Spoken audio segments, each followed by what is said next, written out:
ಮಾಡ್ಕೊಂಡು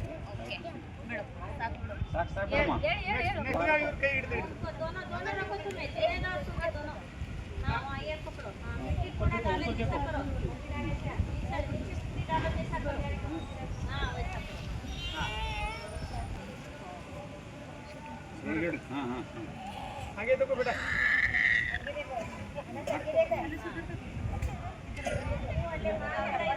ನಾ ಈ ಕಡೆ ನೋಡು ಫೋಟೋ ನೋಡ್ತಾ ಬರ್ತದೆ ಸನಾ ಏ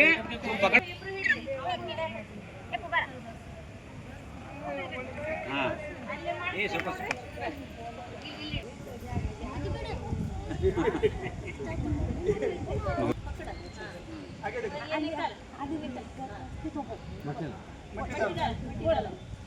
आगे देखो ऐसे ही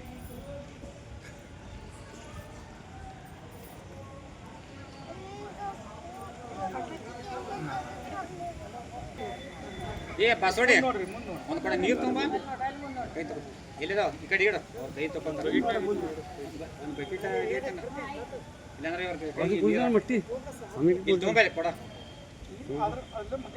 ಒಂದು ಜಗ್ ತಂದೇನ ಗ್ಲಾಸ್ ಅರ ಏನೋ ಗ್ಲಾಸ್ ಗ್ಲಾಸ್ ತುಂಬ ಅವ್ರ ಕೈಲಿ ನೀರಪ್ಪ ಅಲ್ಲೇ ಗ್ಲಾಸ್ ನೀರಪ್ಪ ಇದು ನೋಡು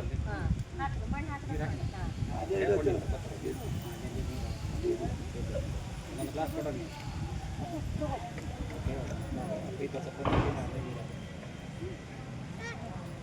ಈ ಪ್ರೈಮರಿ ಸ್ಕೂಲಿನ ವಿಜಯಪುರ ನಗರದ ಕ್ಷೇತ್ರ ಶಿಕ್ಷಣಾಧಿಕಾರಿಗಳು ಈ 2026-27ನೇ ಸಾಲಿನಲ್ಲಿ ಮಾತೃ ತಾಯಿ ಹೆಸರಲ್ಲೇ ಒಂದು ಮರವನ್ನು ನೆಡುವಂಥ ಒಂದು ಕಾರ್ಯಕ್ರಮವನ್ನು ನಮ್ಮ MSKD ಪ್ರಿ ಪ್ರೈಮರಿ ಸ್ಕೂಲಿಗೆ ಸೂಚನೆ ಕೊಟ್ಟಾಗ ಆಡಳಿತ ಮಂಡಳಿ ಮತ್ತು ಮುಖ್ಯೋಪಾಧ್ಯಾಯರ ಒಂದು ನಿರ್ದೇಶನದಂತೆ ಇವತ್ತೆಲ್ಲ ಪಾಲಕರಿಗೆ ಸೂಚಿಸಲಾಗಿ ಎಲ್ಲ ಪಾಲಕರು ತಮ್ಮ ಮಗುವಿನ ಉತ್ತಂಗಕ್ಕೆ ಇರುವಂಥ ಸಂದರ್ಭದೊಳಗೆ ಒಂದು ಮರಗಳನ್ನು ತಂದಿದ್ದಾರೆ. ಈ ಮರ ಏನು ಸೂಚಿಸ್ತದಪ್ಪ ಅಂದರೆ ಎಲ್ಲಕ್ಕಿಂತ ಮುಖ್ಯವಾಗಿ ನಮ್ಮ ಪರಿಸರ ಭಾಳ ಮುಖ್ಯ. ಪರಿಸರ ಅಂದ್ರೆ ಪ್ರಕೃತಿನಿ. ಇವತ್ತು 24 ತಾಸು ನಾವಿಷ್ಟು ಆರೋಗ್ಯವಾಗಿರಬೇಕಾದ್ರೆ ಪರಿಸರ ಭಾಳ ಮುಖ್ಯ ಆಗ್ತದೆ. ಆ ಪರಿಸರ ಸುಂದರವಾಗಿರಬೇಕಾದ್ರೆ ಅಲ್ಲಿ ಮರಗಳು ಬಹಳ ಮುಖ್ಯವಾದಂಥ ಪಾತ್ರ ವಹಿಸ್ತವೆ. ಆ ಮರಗಳ ನೆಡುವುದರ ಮೂಲಕ ಮಗು ಯಾವ ರೀತಿ ತನ್ನ ವ್ಯಕ್ತಿತ್ವವನ್ನು ನಿರ್ಮಾಣ ಮಾಡ್ಕೋತದೋ ಅದೇ ರೀತಿ ಮರಗಳು ಉತ್ತಂಗಕ್ಕೆ ಹೋದಾಗ ಆ ಮರ ಯಾವ ರೀತಿ ಒಂದು ಫಲವನ್ನು ಬಿಜಾಪುರ ಜಿಲ್ಲಾ ಅಂಗವಿಕಲರ ಕ್ಷೇಮಾಭಿವೃದ್ಧಿ ಸಂಸ್ಥೆಯಡಿ ನಡೆಯುತ್ತಿರುವ MSKD pre primary and primary ಶಾಲೆಯ ವತಿಯಿಂದ ಮಾಕಿ ನಾಮ್ಸೆ ಏಕ್ ಪೇಡ್ ಅಂತೇಳಿ ಒಂದು ತಾಯಿ ಹೆಸರಲ್ಲಿ ಒಂದು ಗಿಡ ನೆಡುವ ಕಾರ್ಯಕ್ರಮವನ್ನು ಇವತ್ತಿನ ದಿವಸ ಹಮ್ಮಿಕೊಂಡಿದೆ. ಎಲ್ಲರೂ ಆ ಮಕ್ಕಳ ವಿದ್ಯಾರ್ಥಿಗಳ ಪಾಲಕರು ಕೂಡ ಬಂದಿದ್ದಾರೆ. ಅದಕ್ಕೆ ಈ ಕಾರ್ಯಕ್ರಮವನ್ನು ಈಗ ಪ್ರಾರಂಭಿಸೋಣ. ಇಲ್ಲಿ ಬರ್ರಿ ಮೇಡಮ್, ಅವ್ರನ್ನ ಕವರ್ ಆಗಿ ಫೋಟೋ ಮಾಡ್ಕೋ ನೋಡಲಿ. ಬೆಳಗಿನ ಜಾವದಲ್ಲಿ ಎಲ್ಲರಿಗೂ ಬೆಳಗಿನ ಜಾವದ ನಮಸ್ಕಾರಗಳು, ಮಧ್ಯಾಹ್ನ ಜಾವದ ನಮಸ್ಕಾರಗಳು. ತಮ್ಮೆಲ್ಲರಿಗೆ ತಿಳಿಸಬೇಕಂದ್ರೆ ಇವತ್ತು ತುಂಬ ಸಂತೋಷವಾಗ್ತಾ ಇದೆ. ಯಾಕಂದ್ರೆ ತಮ್ಮ ತಾಯಿಗಳು ತಮ್ಮ ಮಕ್ಕಳಿಗೋಸ್ಕರ ತಾವು ಎಷ್ಟು ಮಾಡಿದರೂ ಕಡಿಮೆನೇ. ಅವರು ತ್ಯಾಗ ಬಲಿದಾನ ಭಾಳಷ್ಟು ಇರ್ತದೆ ತಾಯಿಯಂದಿರ ಬಲಿದಾನ. ಆದ್ದರಿಂದ ಇವತ್ತು ಏನು ಮಾಡಿದ್ದಾರೆ, ಎಲ್ಲ ಪೇರೆಂಟ್ಸ್ ಎಲ್ಲ ಪಾಲಕರು ತಮ್ಮ ಮಕ್ಕಳ ಹೇಳಿದ ಪ್ರಕಾರ ಒಂದೊಂದು ಗಿಡಗಳನ್ನು ತಂದಿದ್ದಾರೆ. ಮತ್ತು ಇವತ್ತಿನ ಕಾರ್ಯಕ್ರಮದ ವಿಶೇಷ ಅಂತಂದ್ರೆ ಮಾಕೆ ನಾಮ್ಸೆ ಏಕ್ ಪೇಡ್ ಅಂತಂದು ಈ ಕಾರ್ಯಕ್ರಮವನ್ನು ನಾವು ನಡೆಸ್ತಾ ಇದ್ದೇವೆ.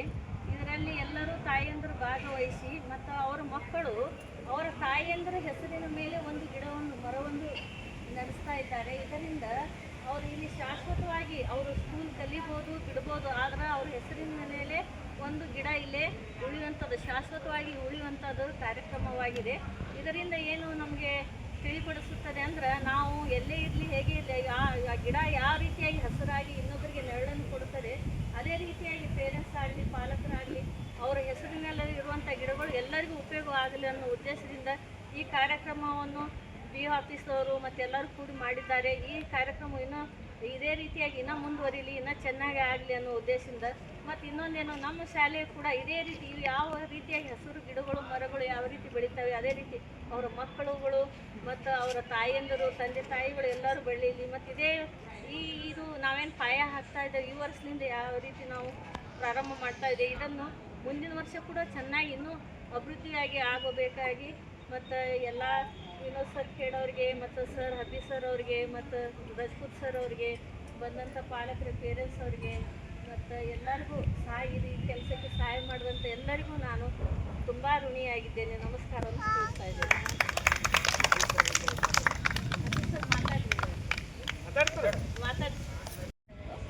ನಾನು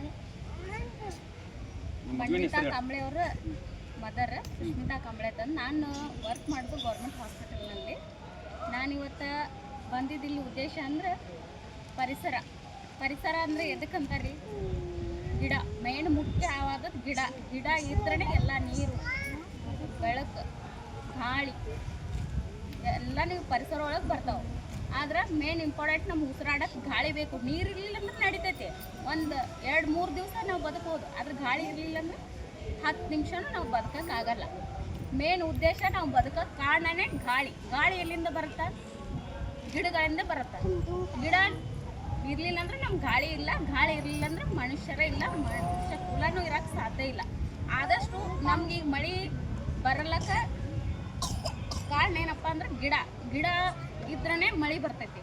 ಗಿಡ ಇರಲಿಲ್ಲ ಅಂದ್ರೆ ಮಳೆ ಬರಂಗಿಲ್ಲ. ನಾವು ಆದಷ್ಟು ನಮ್ಮ ಪರಿಸರ ನಾವು ಉಳಿಸ್ಕೋಬೇಕಂದ್ರೆ ನಾವು ಮೇನ್ ಪರಿಸರನ ನಾವು ಉಳಿಸಿದ್ರೆ ನಮಗೆ ಪರಿಸರ ಉಳಿಸ್ತೈತಿ. ಮೇನ್ ಉದ್ದೇಶನೇ ಇದೆ. ಇವತ್ತು ಮಾಡ್ತಿರೋ ಕಾರ್ಯಕ್ರಮದ ಉದ್ದೇಶ ಏನಂದ್ರೆ ಮೇನ್ ಹೇಳ್ಬೇಕಂದ್ರೆ ಪರಿಸರದ ಉಳಿಸ್ಬೇಕು ಅನ್ನೋದು ಉದ್ದೇಶ. ಆಮೇಲೆ ಮಾನವ ಕುಲ ಉಳಿಬೇಕು. ಗಾಳಿ ಇರಲಿಲ್ಲ ಅಂದ್ರೆ ಮನುಷ್ಯರು ಇರಂಗಿಲ್ಲ. ಅದಕ್ಕೋಸ್ಕರ ಗಿಡ ನೆಡಬೇಕು. ಮೇನ್ ಉದ್ದೇಶ ಅಂದ್ರೆ ಬೇರೆ ಗಿಡ ಎಲ್ಲರೂ ಇದ್ರೆ ಕಡ್ದು ಮಾಡಿ ಅರಣ್ಯಗಳೆಲ್ಲ ನಾಶ ಆಗಕತ್ತಾವ. ಎದಕ್ಕಂದ್ರೆ ಮನುಷ್ಯನ ಸ್ವಾರ್ಥದಿಂದ. ಅದಕ್ಕೆ ನಾವೆಲ್ಲ ಸ್ವಾರ್ಥ ಬಿಟ್ಟು ನಿಸ್ವಾರ್ಥಿ ಆಗೋದಕ್ಕಿಂತ ಮೇನ್ ಇದ್ರೊಳಗೂ ನಮ್ಮದೇ ಸ್ವಾರ್ಥ ಐತಿ. ಯಾಕಂದ್ರೆ ನಾವು ಬದುಕಾಗಿ ಇದನ್ನ ಮಾಡ್ಕೊಳಕತ್ತೀವಿ, ಇನ್ಯಾರ್ದೋ ಇದಕ್ಕಾಗಿ ಮಾಡ್ಕೊಳಕತ್ತೀವಿ. ನಾವು ಉಸಿರಾಡಕ್ಕೆ ನಾವು ಬದುಕಾಗಿ ಇದನ್ನ ಮಾಡಕತ್ತೀವಿ. ಮುಂದಿನ ಪೀಳಿಗೆಗೆ ನಾವೇನು ಒಳ್ಳೆಯದನ್ನು ಮಾಡಿದ್ರೆ ಮಾತ್ರ ಅವ್ರಿಗೆ ಒಳ್ಳೆಯ ಸಂದೇಶ ನಮ್ಮ ಕಡೆಯಿಂದ ಹೋಗ್ತೈತಿ. ಅದನ್ನು ಇವತ್ತಿನಿಂದ ಇಲ್ಲಿ ಇವ್ರು ಸ್ಟಾರ್ಟ್ ಮಾಡ್ಯಾರ, ಒಳ್ಳೆಯದೇ ಆಗೈತಿ. ಇವತ್ತು ಈ ಒಂದು ಪ್ರೋಗ್ರಾಮ್ ಸ್ಟಾರ್ಟ್ ಮಾಡಿದ್ದು ನಮಗೂ ಖುಷಿ ಆಗೈತಿ. ಅದಕ್ಕೆ ನಾವು ಒಂದು ಗಿಡ ತಂದಿದ್ದೀವಿ. ಇದರಿಂದ ನಮ್ಮ ಮಕ್ಕಳಿಗೆ ಒಳ್ಳೆ ಮೆಸೇಜ್ ಹೋಗಲಿ ಅಂತಂದು ನಾನು 2 ಮಾತು ಮುಗಿಸ್ತೀನಿ. ಎಲ್ಲರಿಗೂ